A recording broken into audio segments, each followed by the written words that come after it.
O tema de hoje que nós abordaremos, ele vai tratar de mulheres como sujeitos políticos, avanços e retrocessos nas conquistas dos direitos. Bem, eu elaborei 5 itens para nós discutirmos. Primeiro, os princípios estruturantes da sociedade versus pauta identitária.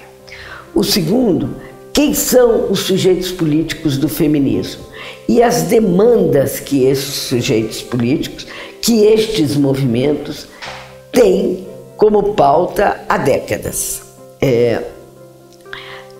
Terceiro, quais foram os direitos conquistados para as mulheres e estes direitos conquistados se transformaram em políticas públicas?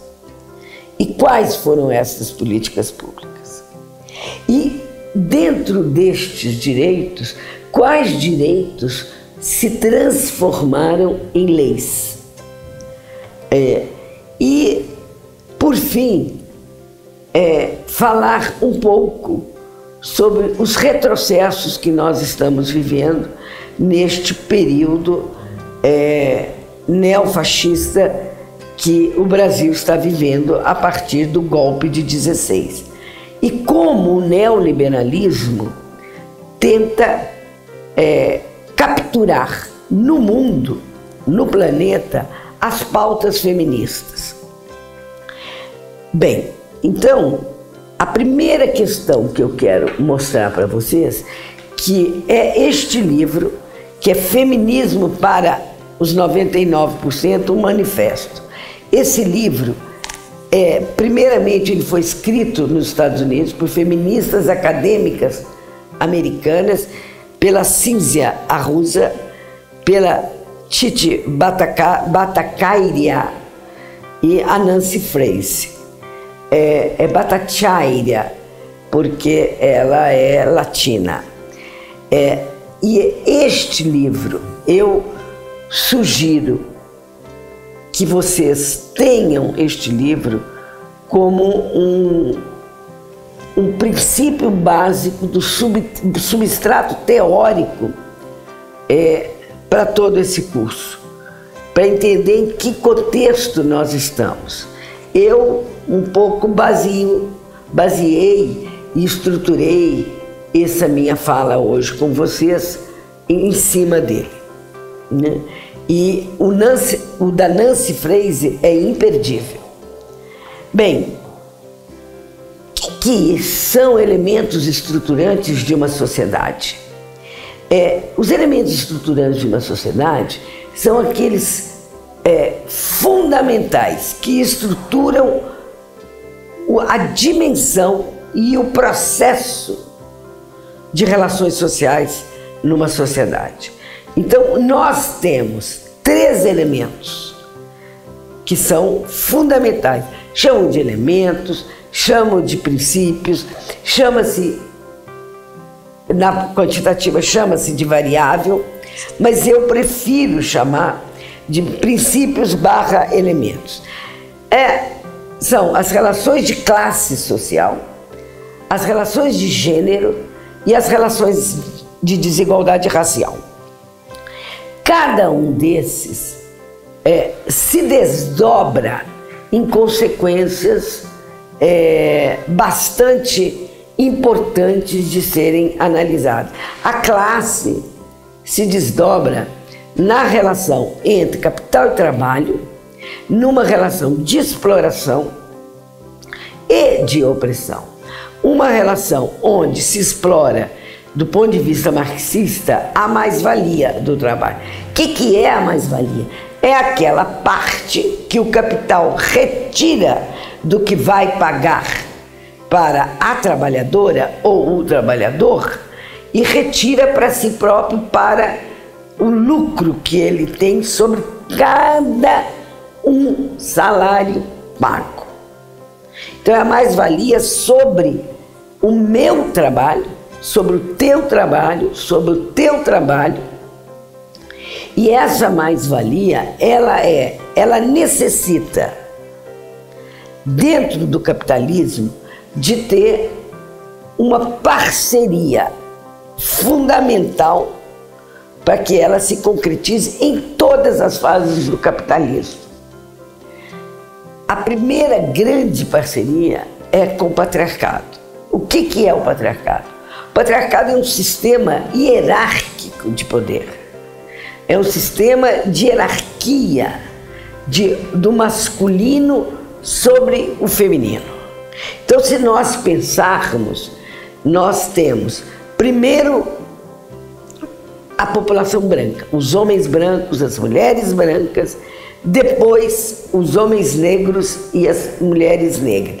Os homens negros têm um poder hierárquico sobre as mulheres negras.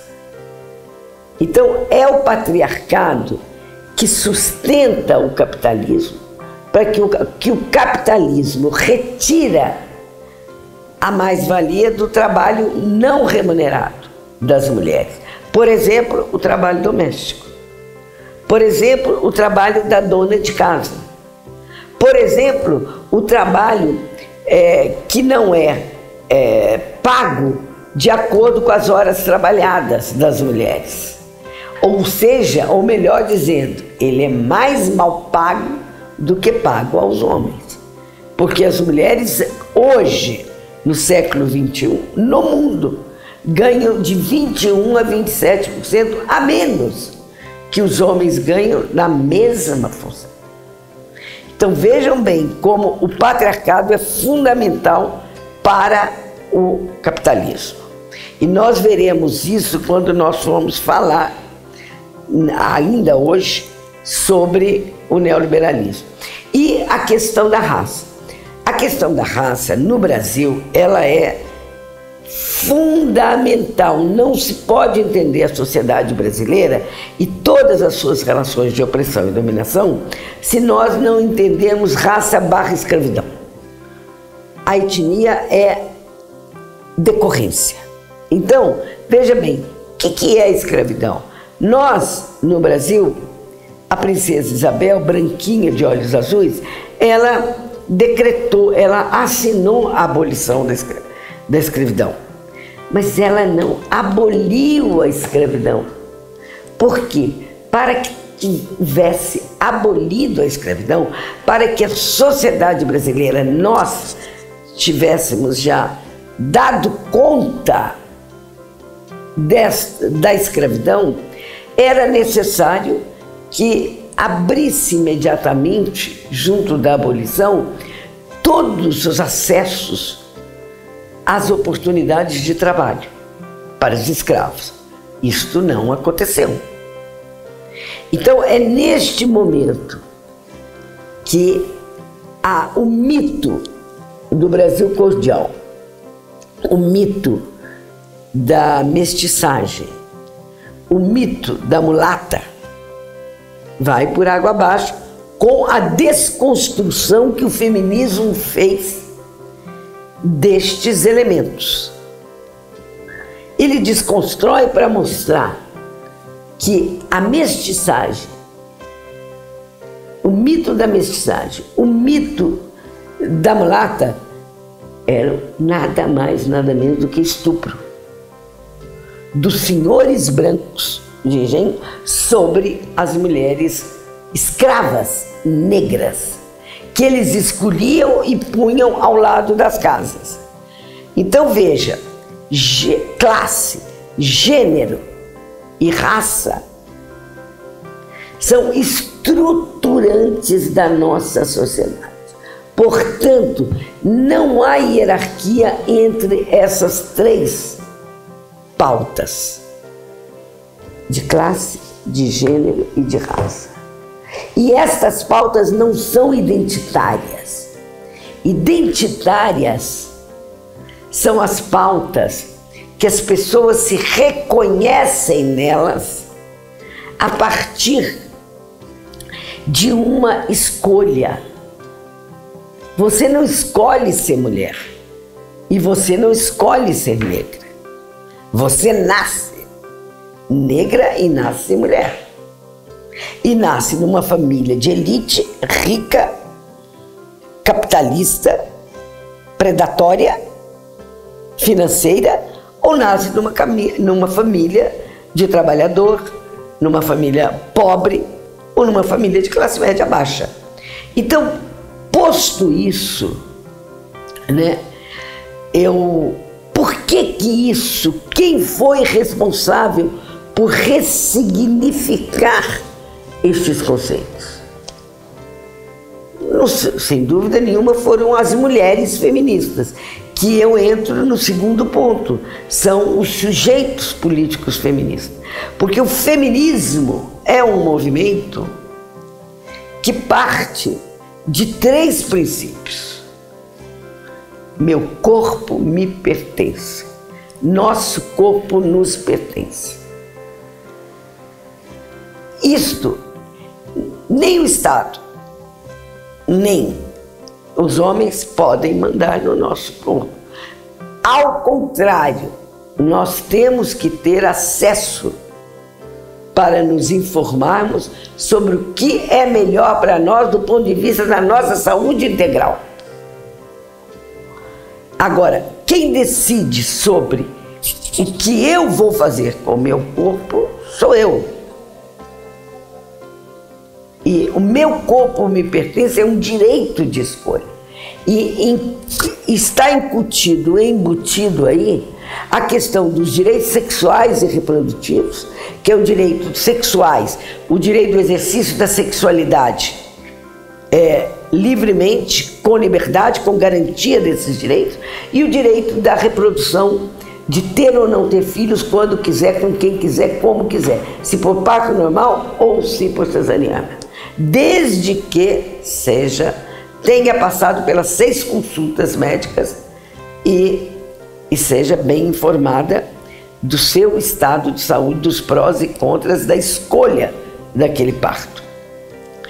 E esta é uma questão fundamental que da década de 70, quando eu fui posta em liberdade da cadeia da ditadura, nós, feministas, estruturamos esses elementos, não é? Meu corpo me pertence. Ele hoje ainda é absolutamente atual. E é em cima dele que todas as demandas à saúde integral da mulher foram feitas para políticas públicas que atendessem às mulheres. Enfrentamento à violência. A violência é contra as mulheres. O silêncio é cúmplice da violência. Esta frase é fenomenal, porque quando a sociedade silencia frente a um determinado fenômeno, ela se torna cúmplice.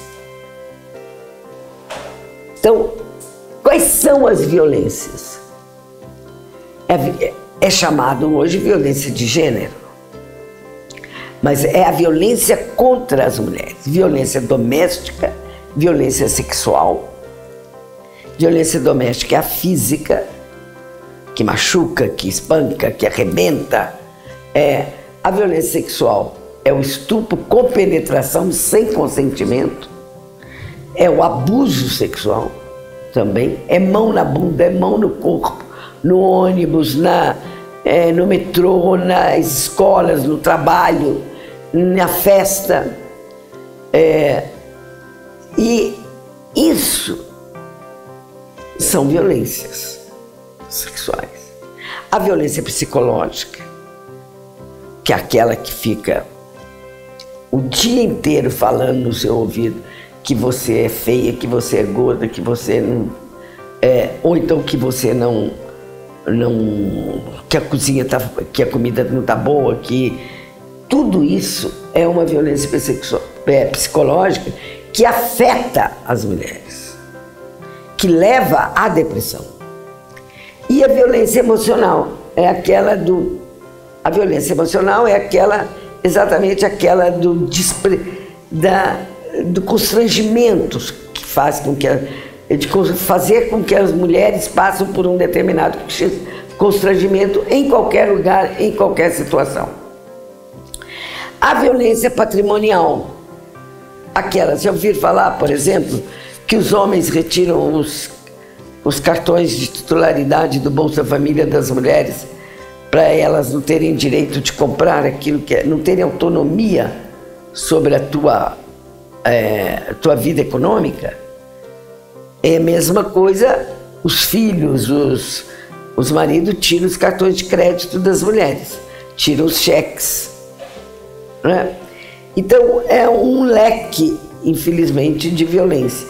E foram as mulheres feministas que pautaram isso como demanda, porque tanto na questão do meu corpo me pertence como do silêncio é cúmplice da violência, são questões políticas, sociais, culturais e econômicas. E são questões que têm que ser transformadas em políticas públicas para garantir o livre exercício de direito das mulheres, para viver uma vida sem violência. E a violência obstétrica. A violência obstétrica, ela está entre a violência, ela transita no silêncio é cúmplice da violência, quanto no meu corpo me pertence. Porque a violência obstétrica, quando uma mulher vai ter neném, que o profissional ou a profissional deixa aquela mulher gritando por horas, sem analgesia, isso é uma violência obstétrica. Ou então que se submete a mulheres a cesáreas, sem elas estarem informadas para o bem-estar do médico ou da médica, né? E o terceiro é para trabalho igual, salário igual. Então nós pegamos a pauta da violência, a pauta da saúde e da sexualidade e a pauta da autonomia econômica. Eu quero aqui no Meu Corpo Me Pertence introduzir uma questão que eu não introduzi, que é a questão da sexualidade no climatério e na menopausa. As mulheres no climatério e na menopausa, elas não podem reproduzir, mas elas podem sim, e elas têm desejo sexual, elas têm vontade de ter relação sexual, e isso é fundamental para que elas tenham uma vida saudável. Evidente que a mulher no climatério, com a queda de hormônios, ela tem uma secura muito maior nos olhos, na vagina, na pele. Então ela precisa hidratar. Então a vagina precisa ser hidratada também. Mas não quer dizer que ela não tenha desejo sexual. Ao contrário. Trabalho igual, salário igual. A autonomia econômica das mulheres parte para a mesma função desempenhada entre homens e mulheres, tem o mesmo valor. Não é 27% a menos, 27% a menos. É o mesmo valor. Qual a diferença? O que a nossa condição biológica determina um lugar de poder, de submissão e de opressão na sociedade? Foi a partir daí que nós construímos o conceito de gênero, nós, porque eu participei dessa fase, o conceito de gênero como uma relação hierárquica de poder entre os sexos. Quando você introduz o poder, você está mostrando este não lugar das mulheres, não lugar da fala, não lugar do direito, né? Pois bem, estas demandas foram postas, essas questões foram postas como demandas. Secularmente as mulheres têm posto isso como demanda. Desde a primeira onda do feminismo, que foi na época da Clara Zetkin e da Emma Goldman, vou passar rápido, até as sufragistas e Agora, né, quando alguns direitos já foram conquistados e vocês sabem muito bem que aquilo que se conquista não tem volta. Quando nós mulheres na década de 70 saímos do tanque, era tanque, hein? Não era máquina de lavar. Saímos do tanque e fomos para o mundo do trabalho, não há volta. Não há volta. Manteve a dupla jornada de trabalho, a tripla, porque nós também entramos na política. Por mais que tenha entrado na política, não nos coube nesta política lugares de poder e decisão. Porque a hierarquia dentro dos partidos políticos é fortíssima ainda. Hierarquia masculina, e nós precisamos quebrar isso. Né? Então, vejam bem, posto essa parte, esse panorama mais teórico, eu vou aproveitar esse final que eu tenho para dizer o que nós conquistamos nos governos, sobretudo nos governos Lula e Dilma, nos nossos governos. E eu tenho a honra de ter sido ministra de Política para as Mulheres em todo o período da presidenta Dilma. Nós conquistamos, primeira coisa, que é inequivocamente para mim a mais importante. Porque até o Fernando Henrique Cardoso não sentia uma secretaria especial de políticas para as mulheres, com status de ministério. Existia um conselho. E essa secretaria se torna a responsável no âmbito ministerial pela elaboração e efetivação das políticas públicas voltadas para as mulheres.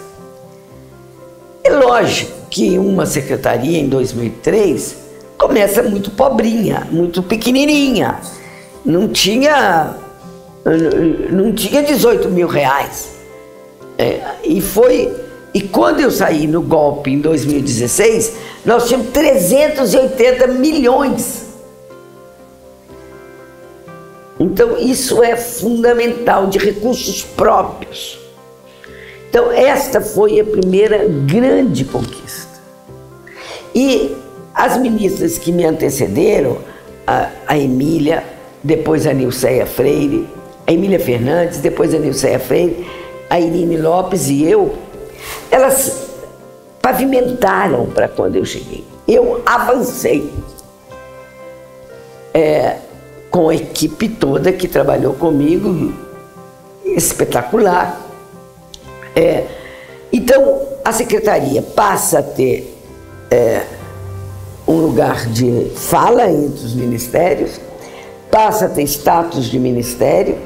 Primeiro ela era ligada à Secretaria-Geral à Presidência da República, depois ela se torna independente, ela passa a ter carreira própria de profissionais, né, de profissão, e passa a ter recursos próprios com alíquota no PPA, no plano plurianual. Para mim essa é a grande conquista, porque sem isso não se faz nada, nada.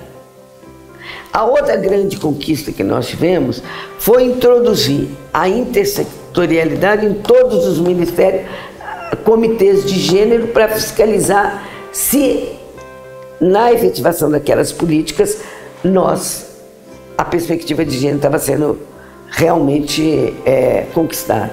Na questão da violência, nós conquistamos, primeiro, o Pacto de Enfrentamento à Violência, que era a articulação do Estado, União, Estado e Município, de uma rede de serviços para enfrentamento à violência. Evidente que em tudo isso estava todo o sistema SUS, né? E depois vimos que esse pacto não estava dando conta do tamanho do problema. Nós criamos o programa Mulher Viver Sem Violência, com recursos 300 e poucos milhões, afora o que nós já tínhamos, para construir as casas da mulher brasileira, onde onde estaria implementado todos os serviços necessários para o enfrentamento à violência. os ônibus lilazes que levavam esse serviço para as mulheres do campo da floresta, os os barcos, agências da Caixa, que nós levamos esse serviço para as populações ribeirinhas, a melhoria do serviço do Instituto Médico Legal, as cirurgias reparatórias, cirurgia plástica reparatória para as mulheres que sofreram violência no SUS, a contracepção de emergência até 72 horas em todos os hospitais conveniados ou não ou do próprio SUS, e uma portaria para capacitar os juízes da vara especializada em atendimento às mulheres em violência, e a inclusão das mulheres trans e lésbicas na Lei Maria da Penha. Ao falar na Lei Maria da Penha, eu quero dizer, nós tivemos avanços na questão da violência em leis também. Aprovamos a Lei Maria da Penha, que foi um avanço enorme entre a Lei 9.099, que era a distribuição de cesta básica, e fizemos a Lei Maria da Penha, que punia o agressor com cadeia e com prisão e a medida protetiva. E também depois, no penúltimo ano que nós ficamos no governo, a presidenta sancionou a lei do feminicídio, que é o assassinato de mulheres pelo fato dela ser mulher, aumentando a pena de 3 anos se esse assassinato acontecer na frente de crianças, de idosos, mulher grávida ou deficiente, né? Então, na questão da saúde integral da mulher, avançamos muito em tipificar a violência doméstica como violência, e na contracepção de emergência, nos serviços de aborto legal, na melhoria dele, na qualificação desse serviço em todo o Brasil, né? No serviço de ST/AIDS, no serviço de atendimento às mulheres negras, né? Que tem uma especificidade pela tua raça e etnia. Então nós tivemos, sem dúvida nenhuma, avanços muito grandes.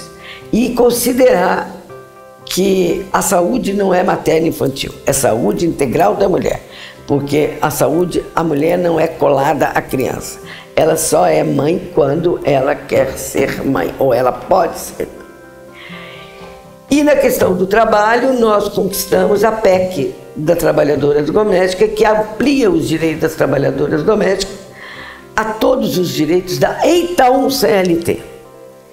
E também a titulação com RG, aliás, titulação não, o RG para todas as mulheres da área rural que não tinham, ou da periferia, que não tinham RG.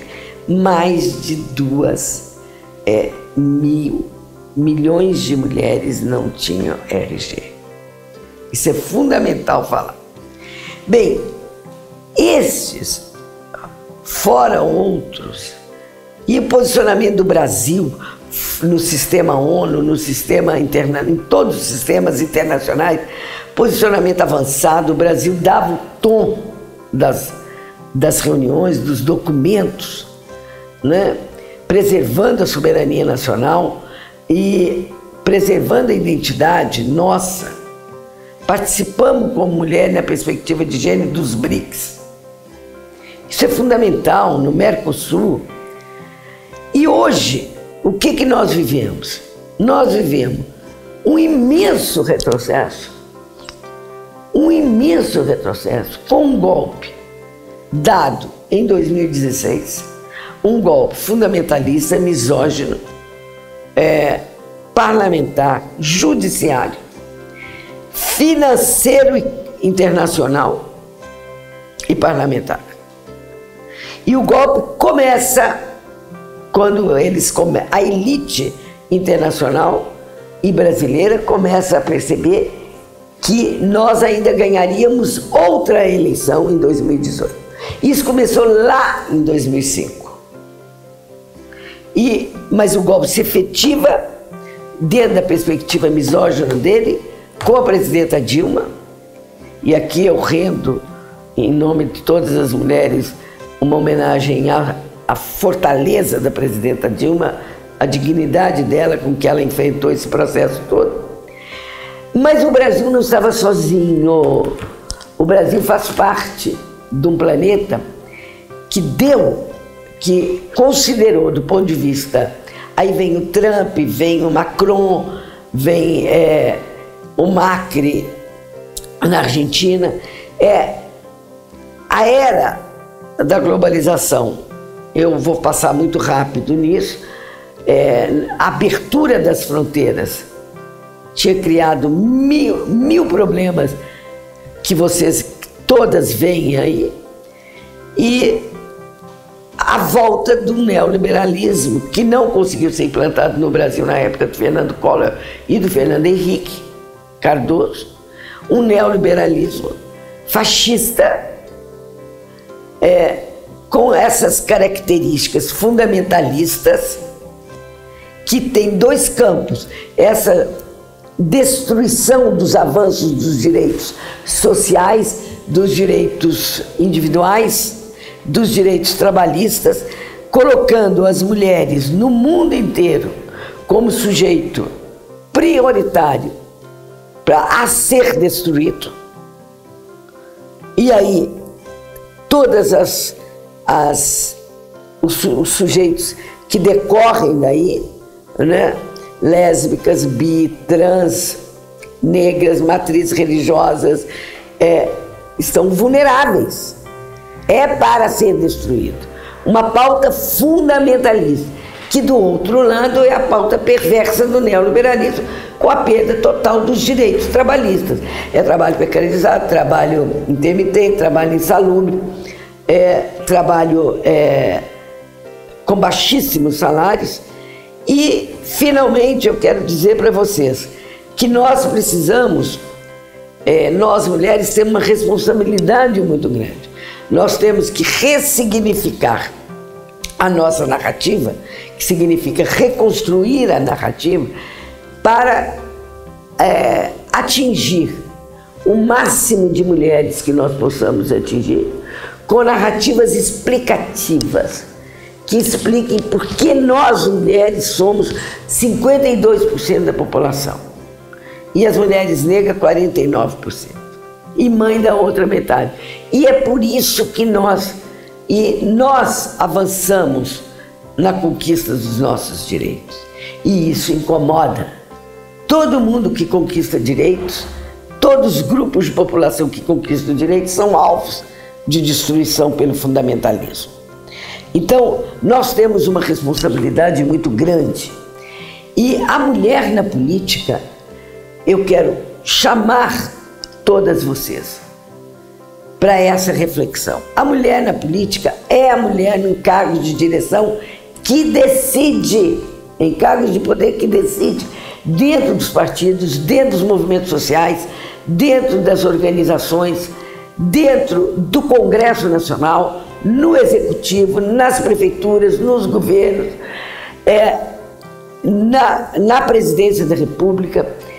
E porque nós já vimos que nós tivemos uma atrasadíssima no tempo, que nós chegamos a ter uma mulher, mas que a política é feita também nos seus bairros, cada uma no seu lugar, na área rural, na área do campo, na área da cidade, na periferia, e todas nós precisamos nos juntarmos em torno dessa pauta, contra o estado de exceção que nós estamos enfrentando, contra a perda dos direitos, pela vida das mulheres, com direitos e com liberdade.